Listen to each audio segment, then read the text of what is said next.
everybody. Welcome to The Soul of a Story. I'm your host, John McCaffrey, and I am bringing to you another fabulous writer, author, to discuss a work that he has done in his illustrious career, and we're going to find out why he wrote what he wrote, which he just wrote. It's a new book called Second Chance. The author's name is Burt Weissbourd, to my right. Prolific writer, writes thrillers. I've read all his books. I love all his books. And I've read his most recent book almost to the end. So I'm not going to tell him to give me the ending right now because I can't wait to find it. But I think you're going to enjoy what Burt has to say. He's what I call a writer's writer. He lives it, he breathes it, and he's full of wisdom, and we're going to find out tonight. So welcome, Burt. Thank you, John. Thank you for having me. Well, thank you for having me. And let's just jump right in. Second Chance. Tell us a little bit about where this falls in the line of your many books. And how many books have you written? How many novels? This is my 9th novel, and this is the 5th in a series, the Cash and Callie series. Cash and Callie. So I've written 4 that's already been published, Okay. and this will be the 5th. 5. That's really good. I've had Burt on a different podcast of mine, and I'll share the same thing. When I first met him, we were put together by a publisher, and it's always they think, you'll like this writer, you'll like this writer. I never like any writers, but I met Burt, I liked him, and we have a shared love of fishing and outdoors, and right away I knew he was the real deal. And he gave me his first book, and I went home and I read it in 2 nights. And I told my wife, I go, I never do that. I never do that. And I liked it so much. And I can say all his books have very similar themes. They're page turners. They're thrilling. They're well said. But this one, Burt told me, you like it. You like it a lot. I do. Okay. So let's just start from being a writer. Like, how did that come about, to be a novelist, a thriller writer? I had no idea I could even be a writer, a good writer. And I went out to Hollywood, and I wanted to produce movies, and the way that I got into doing that was working with screenplays. So I went to a lot of very wonderful screenwriters and made unconventional deals with them where I would guarantee that they could rewrite their own screenplays the first time, and I let some of them be producers, and it was just a wonderful experience. And what I didn't expect was that with this group of great writers that included Stuart Stern, who wrote Rebel Without a Cause, Ugly American, Alvin Sargent, who wrote Ordinary People, and Julia, Andy Lewis, who wrote Clute. Great writers, and what happened that I hadn't anticipated is many of them came back a second and third time to work with me. And it took a long time for me to get it, but I was adding some value to the screenplays. Or they would never come back. And I mean, I was helping. And over time, I realized that I had learned a lot about writing, and I was really working with them about the characters, about the stories, about the plot, and I really enjoyed it. So at a certain point in time, at that point, I'd already worked on maybe 20 screenplays, and I had to make a decision because I'd produced 2 movies, and they were both at Universal. They were big films and good experiences, but I realized that if you're going to do movies, you really needed to be the director if you were going to have the final say for what the movie looked like. I mean, not that the producer doesn't have a lot of influence and contribute a lot, but it's a director's media, at least certainly back then it was. And so I thought for a long time what I wanted to do, because I really wanted to have, more control over the product. And what I realized was that I would try writing, because there was another factor, which is I had young children, and if you're going to be a director, you can be gone 6-9 months a year, and I didn't want to be away from my family for that time. So I tried writing, and first I wrote a screenplay, and eventually I turned that screenplay into a book. And in 2013, Tyson Cornell, who became my publisher, agreed to publish it in his first group of books that he was publishing. I think there were 12 of them. And I never looked back. I mean, I just loved it, and it was so satisfying. I mean, there's a difference between writing and producing. I mean, the way I describe it is, the more you produce, you don't necessarily get better at it. I mean, it's like there's only so many times you can have a famous actor call you in the middle of the night and say they want to go home, and you have to go talk to them. Happens to me all the time. And and it's fun when you're young, and it's fun to deal with actors, and it's fun to to do all the things that a producer does. But when you write, you're really dealing with your own problems, your own whatever's going on in your mind, and you really you decide what's going to happen. So anyway, that's a long-winded way. No, that's a great winded way of saying that I started to write, and I liked it much more than anything I'd ever done, and I just kept doing it. No, I love that answer. And it's like everyone has different journeys, writers, and I ask them how they get there. And I like, one thing about the book he's talking about, the first book, was the one I really fell in love with. And I saw, I think your Hollywood sort of start, working on as a producer and all that, really attuned you to story and character and moving things. I think that's why your books are so satisfying. They're very well constructed. It reminds me, there's a great book by Fitzgerald, The Last Tycoon, and it's about a Hollywood producer, and he's the genius. He's the one who goes into the writer room and says, nope, do this, get to it. And I think Burt has this blend of kind of this, you care for the audience, but you're a writer. So I read his new book, Second Chance, has a lot about Hollywood. It's a lot about movies. But before we jump into that, because I do want to find out the inspiration of that, what do you think is an overarching kind of like, for lack of a better word, itch you have? Like, what are you trying to say in many of your books? Is there a consistent theme, you think? Have you ever thought of that? Like, because now, how many books? You have 9 books. So. Well, I'm interested, I sort of have a psychological orientation, and I'm interested in how people change and how hard it is, and how satisfying it is when people are able to become more self-aware and make real changes. And that's really been the theme. That's what happened with Cash and Callie in this series. And now in the 5th book, they're madly in love, and they do wonderful things together. In the first book, Cash is smuggling Netsuka, which are, these were erotic Netsuka. They were the things that are on the kimonos for certain old Japanese to hold things, and they're ivory, and he was smuggling them into her restaurant, and she caught him, and she sent him to jail, and she said, never come back. Well, this is the first book, Danger in Plain Sight, in the Callie James series. And then her ex, who's she hasn't seen in 14 years, shows up and needs help, and she says no and sends him away, and he gets hit by a car and blown right through the big picture window. He was expendable. and she realized that the only person who could help her with this was Cash, the guy that she said to never come back. So she goes and finds Cash, who's a bouncer in a dive bar, and she convinces him, or agrees to pay him enough to come back. Right.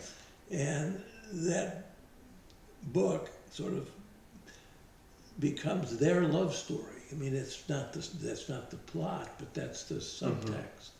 And this is really what I was talking about how both of them change. And they help each other change. And it's not a conscious, effort as much as it is working hard to have a good relationship. And you learn a lot about how you can change to make that work. Yeah. And that's a theme in most of my books. It is, yes, I can.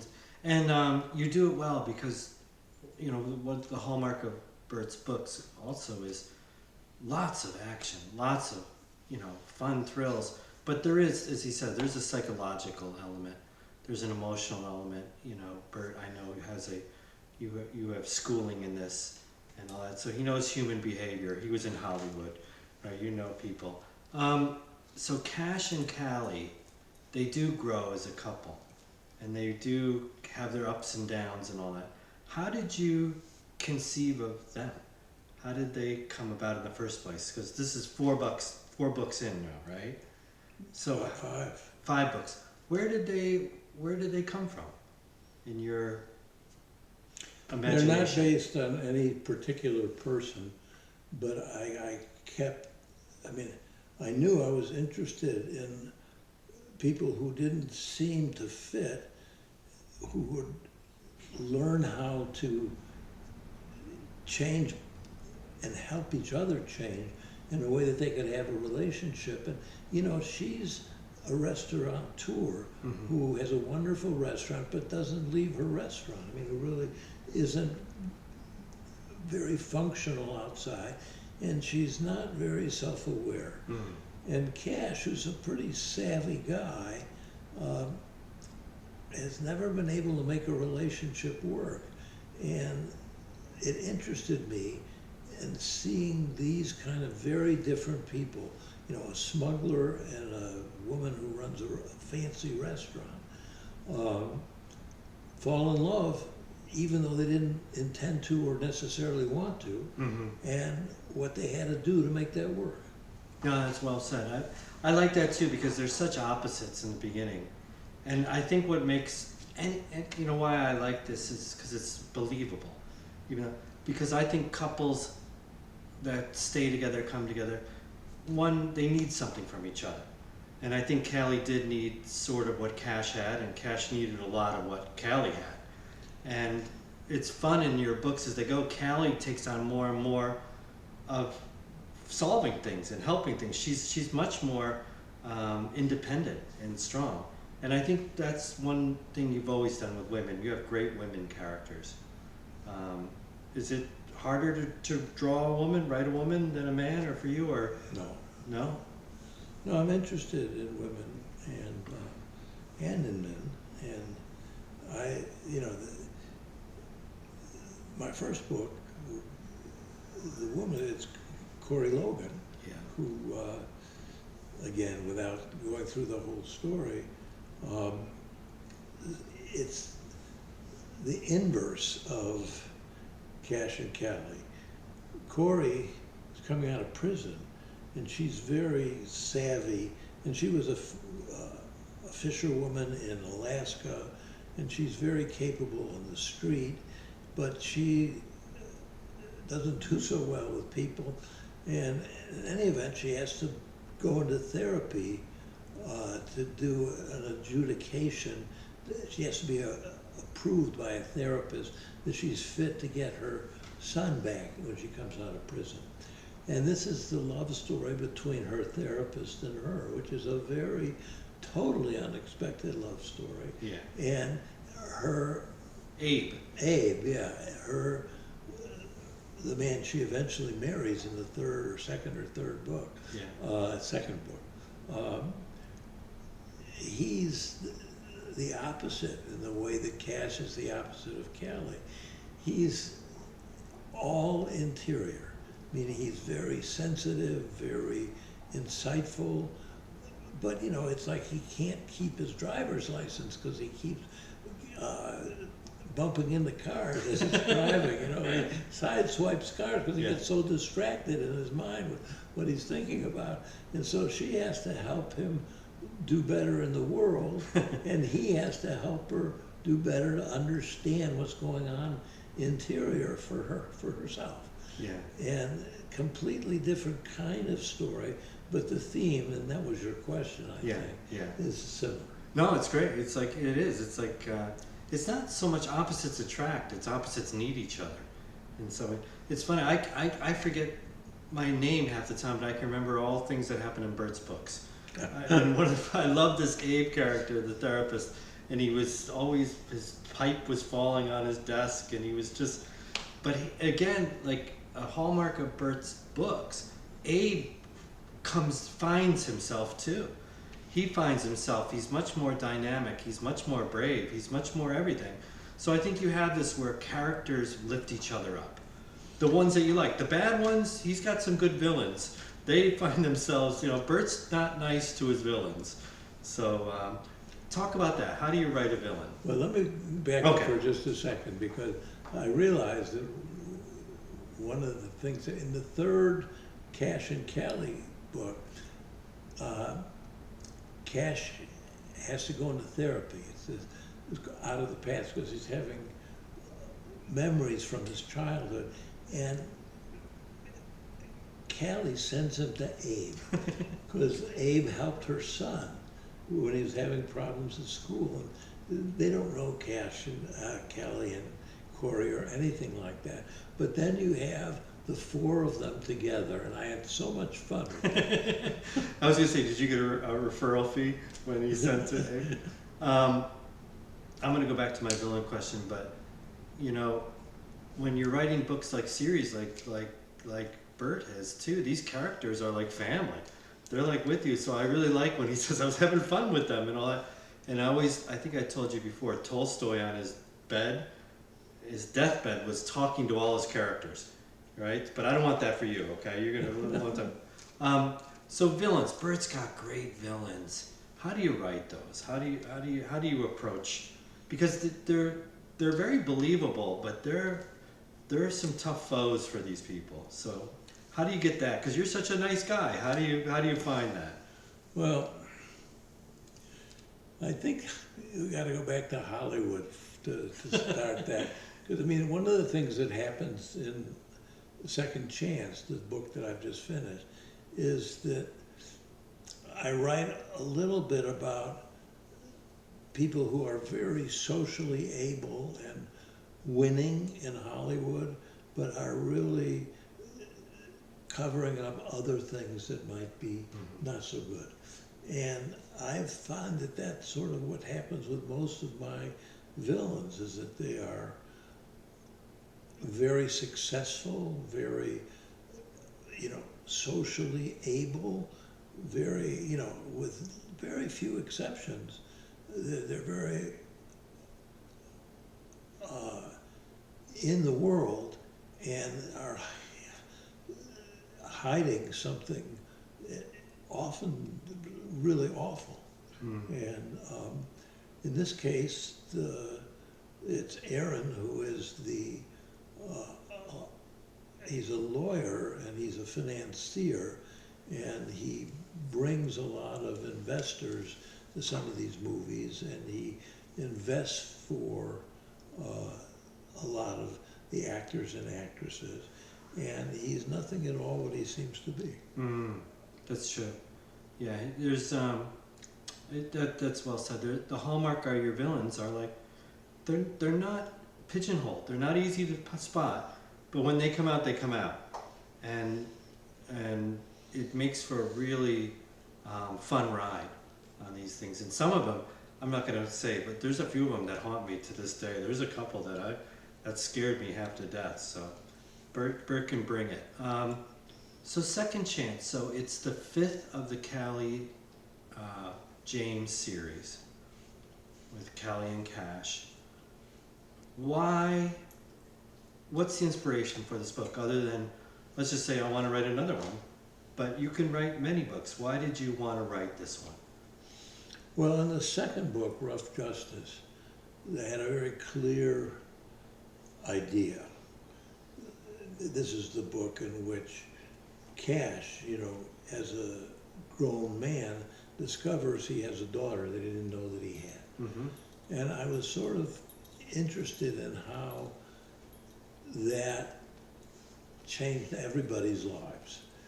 And so in this book, I became interested in the mocker, who's 80 and who's been in all the books. And I imagined that he has a granddaughter that his mother, or her mother, is concerned about, and she's in the movie that's in the book. And it's the same idea of trying to understand what's going on with the child who may be in danger and may not even know it. And that was really the impetus. And that, I knew I wanted to write about Hollywood too, and this was a good way to do it, to make the granddaughter an actress. Mm-hmm. And she's in the movie, and I don't think this gives away anything to say that early on, the mocker, and using Cash and Callie and Andre as part of his team, discover that there's the possibility that they're laundering money through this movie, Mm-hmm. and that nobody knows it. Mm-hmm. And that's interesting. It is interesting. And it's interesting too when the producer, who's Bella, the granddaughter's lover, doesn't know, or apparently doesn't know, that this is going on. And it's that relationship that the grandfather and the mother are concerned about. Mm-hmm. They're worried that she's fallen very quickly in love with a very Hollywood, sort of socially able, nice guy, and she doesn't really understand what she's in. Mm. And we really don't know until the very end of the book what she's in. Yeah. So how was it, do you think part of, you said you wanted to write about Hollywood, was it a nostalgic journey for this, writing this? Was it like, pulling up a lot of memories and going through it, or was that cathartic, or was it fuel for what you wanted to do? No, it's just, it's nice to write about things you know and understand. So I spent a lot of time trying to understand this culture, and I was interested in it. Mm-hmm. And so that was fun to write about. Did you see yourself in any of these? No. No, okay. Writers don't like, we don't like to admit that. Let me ask, so someone prolific like you, Well, let's go back. Yeah, That's what you said is not right. I mean, it's a cheap shot. Okay. I mean, of course, everything you write is about yourself. Right. I mean, there's no question that you're writing it. Right. But that doesn't mean that you're writing about your experience, Right. or you're writing about, the specifics of what, Right. Was important to you at a given moment or something. That's what I'm trying to say. No, I get it totally. Yeah, I mean, I one of my first writing groups I was ever in, there was a gentleman there. He was very kind of a cantankerous guy, and he wrote a story that was completely about him. I mean, it was down to the T. And someone, when they were critiquing, goes, "And you were this," and he goes, "It's a character." He screamed, scared us all half to death. So 9 books. So someone, you're a writer, you write. So when you're done with a book, do you wait for inspiration for the next one, or do you say, I'm going to write another book and I'll make the inspiration happen? Do you understand? Is it like, what's the chicken and the egg? Is it like, I need to get my next one going, so let's see, or do you wake up in the middle of the night, aha, that's what I'm going to write about? That's a complicated question, and I don't think it's any of the things you're describing. I mean, when you're writing a series, you're living with these characters, and you know, it was a very easy decision to do the third or the fourth Cash and Callie, because I knew these people. I would, you know, and one of the nice things about a series is that they sort of take over, and you don't have to do the whole plot. I mean, you sort of create what I call a rich stew, where, you know, you have interesting people and complicated people in danger and, you know, complicated situations, and they sort of take you wherever you're going to go. And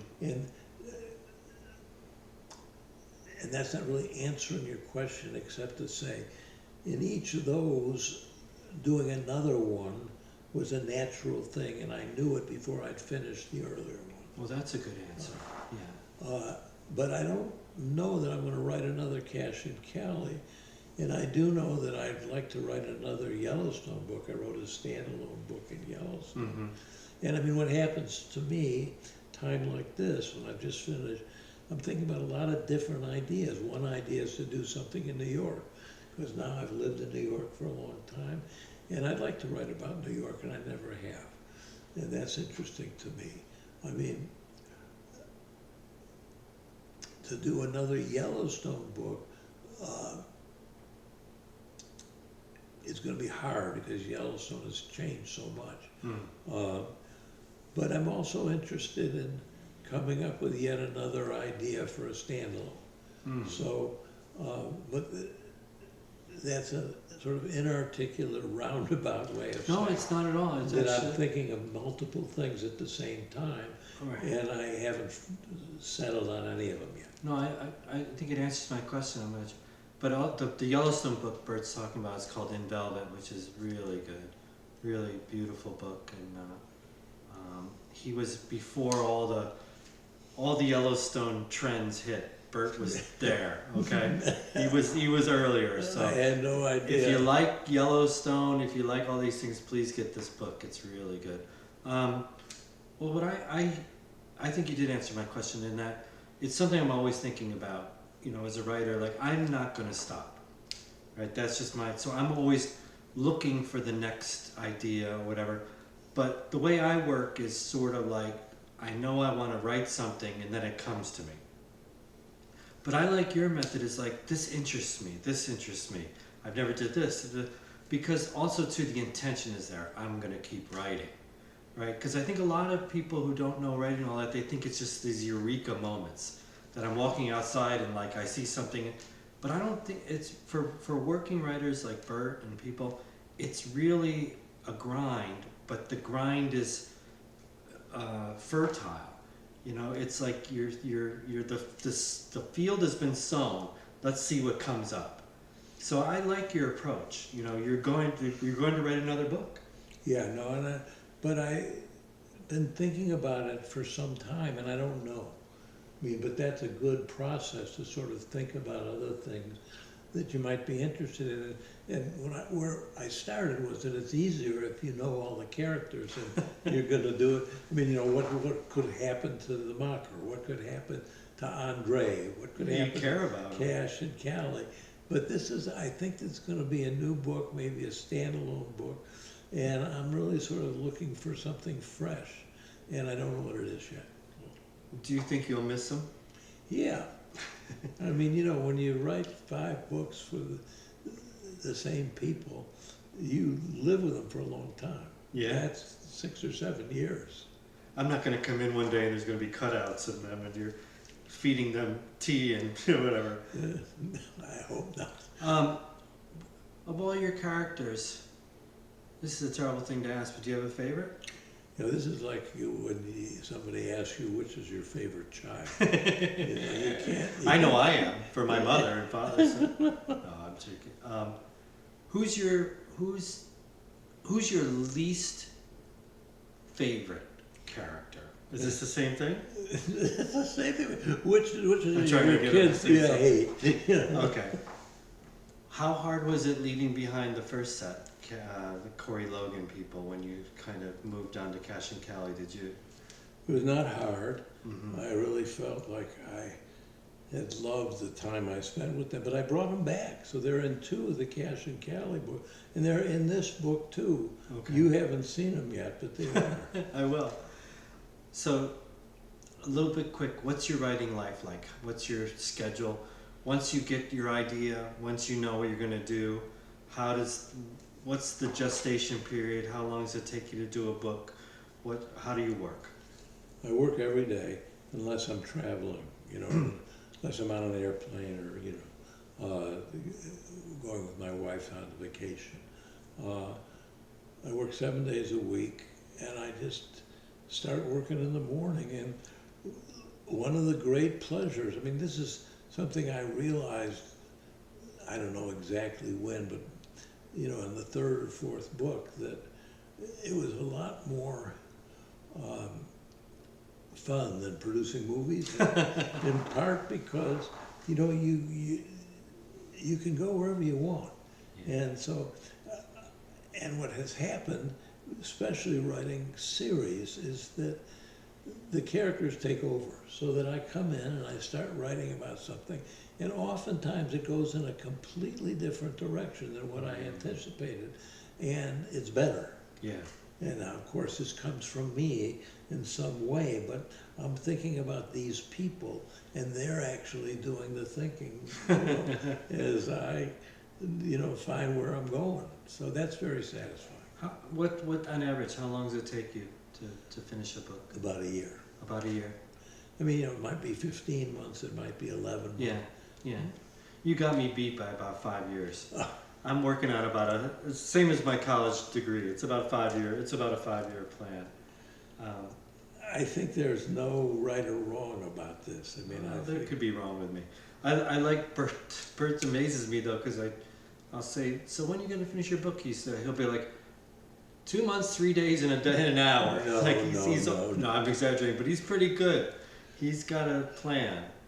So 7 days a week, know what you're writing. Hemingway always said the key for his writing was to end the day knowing where he was going next, right? And that's when he would quit for the day.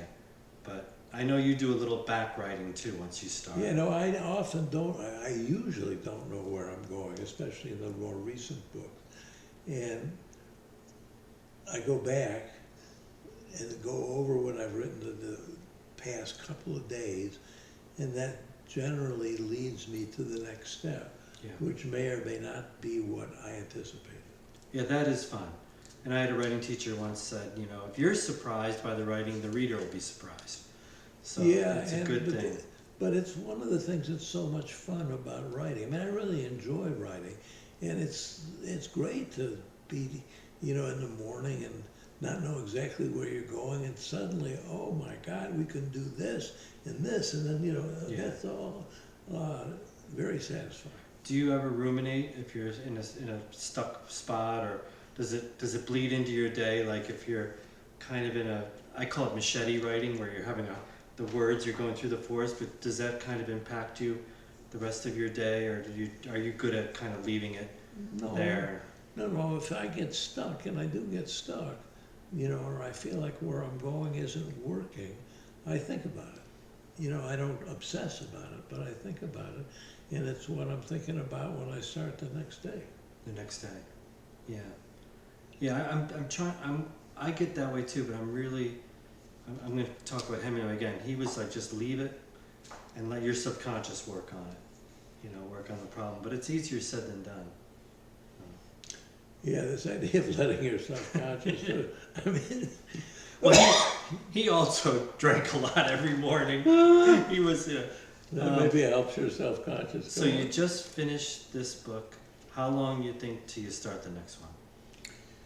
I'm already thinking about it, but gosh. I'm not writing anything. I think I am gonna, I've had some walking issues, so that I'm going to do a lot of medical things this summer. But as soon as I am set on an idea, I'm going to be back at it every day. Well, we'll come back. We'll come back, my audience, and we'll talk about his 10th book, and I'll be on my the same one now. Well, Burt, congratulations. Well, thank you, and thank you for talking to me about this, because we'll talk more. It's always helpful to me to talk with you, because I realize that I'm articulating things that I haven't really thought about before. Well, that's why. And writers, out there, 9 books, and a 10th coming. You know, it's there, and I hope this is inspiring. Burt inspires me. Read his books when Second Chance comes out. Get it. In the meantime, go get his other ones. Read them all. You'll really enjoy them. They're well crafted. He's smart, and he cares about you, the reader, and they're beautiful books. And so I recommend them. So thank you again, sir. Thank you, John. Thank you very much.